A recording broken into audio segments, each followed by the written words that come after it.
Hello everyone, I thought I would bring you a driving video on my new Fusion since, well obviously I haven't done one yet. Let me turn on the heated seat since it is about 30-ish degrees outside, give or take. So I got this car last night, and have driven it quite a lot today. It has 113.7 miles on it currently, and very quickly climbing.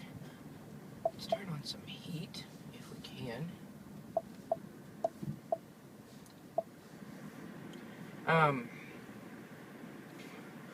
Now this car, of course, has Ford's 2-liter EcoBoost engine, making 240 horsepower and 270 pound-feet of torque.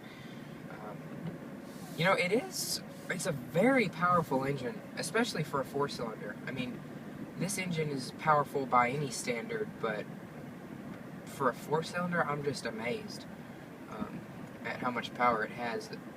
There's literally zero turbo lag. Just a really, really quick car. Now, as you can see, this one does have the automatic rain-sensing windshield wipers, which is part of the driver's assistance package, which this car does have. So I'll turn on the lane keep assist, and I'll show you how that works here in just a second once we get out on the main road. Let's see. It's very smooth.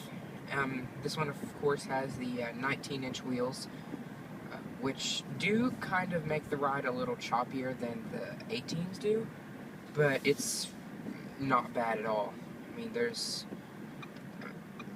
but I've driven a Fusion with 17s, and I've also driven this one with the 19s, and honestly, I would pick the 19s over the 17s. As you can see, it has plenty of power, and that wasn't anywhere near full throttle, that was maybe half. It has plenty of power, smooth ride, and like I said, I would pick the 19s over the 17s just because the 17s felt a little floppy.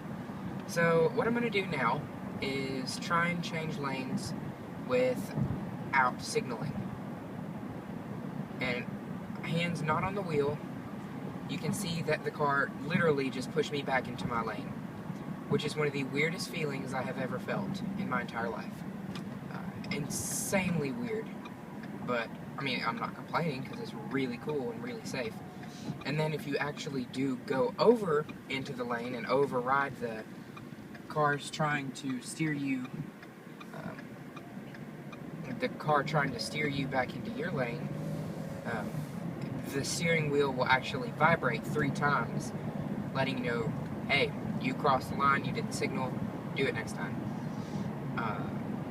Now, one thing that you'll notice, which I don't know if you will, but one thing that I can notice, I don't know if the camera's going to pick it up, this car is unbelievably quiet.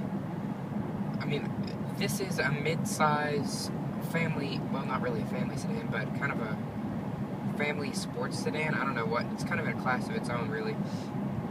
And this thing is completely quiet on the main road.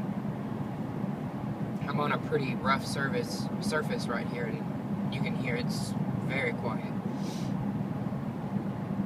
The wipers on this car are kind of weird.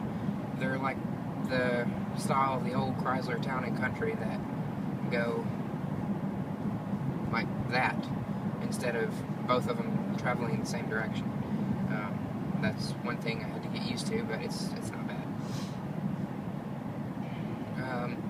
Visibility is really, really superb, especially for a car that kind of has that 4-door coupe look. Its visibility is wonderful. Steering is very responsive, as you can see.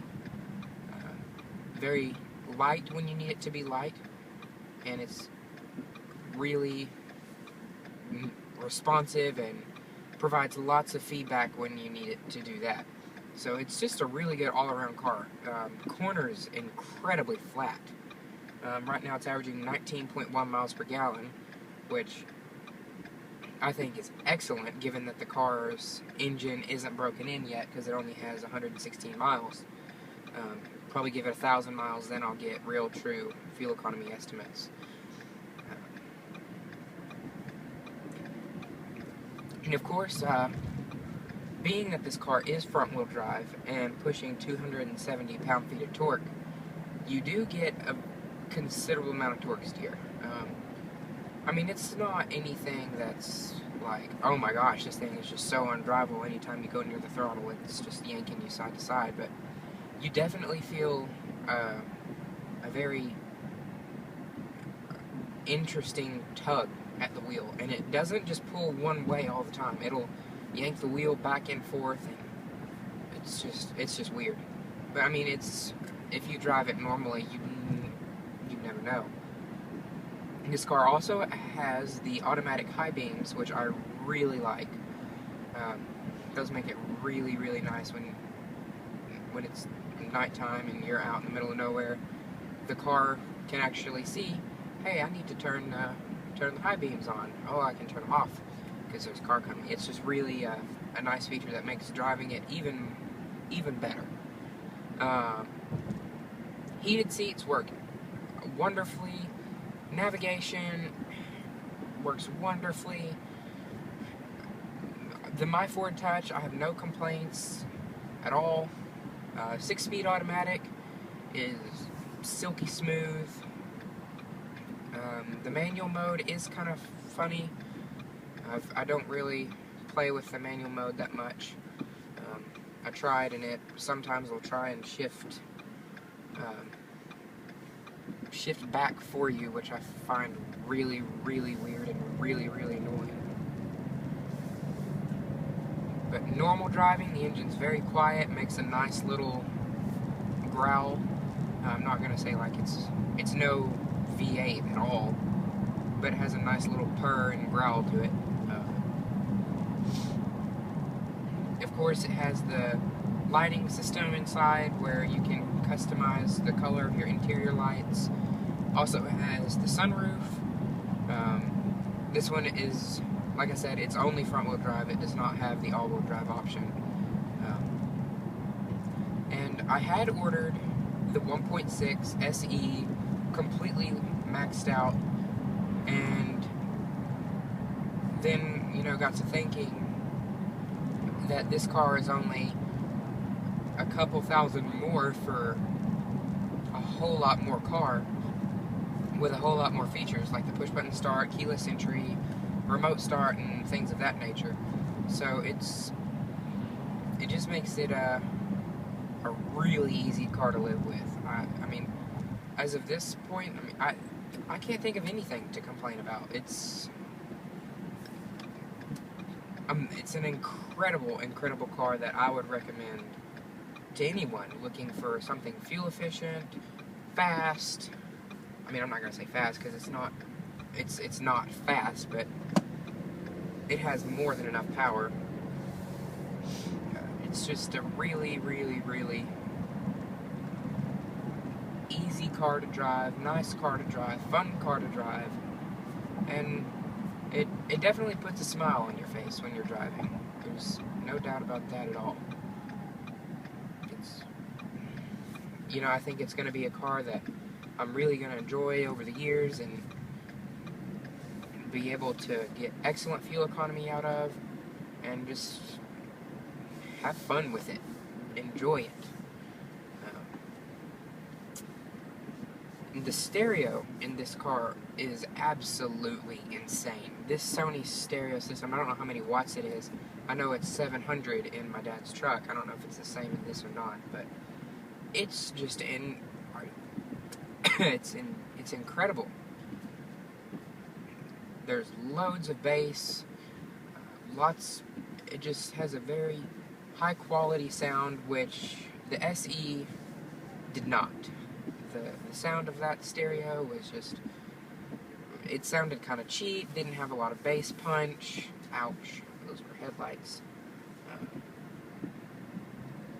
It just wasn't my kind of stereo, especially after coming from the Tahoe, which had the Bose system, which absolutely rocked. But this definitely beats it. The Sony system beats it without a doubt.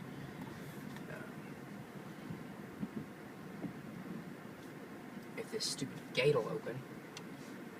I haven't been able to get my Homelink programmed yet because it's just been really, really finicky.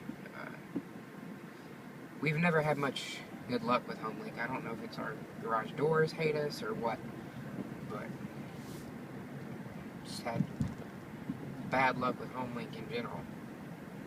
But anyways, that pretty much wraps up the first test drive of my 2013 Ford Fusion Titanium. So I hope you guys have enjoyed this video, and thank you so much for watching.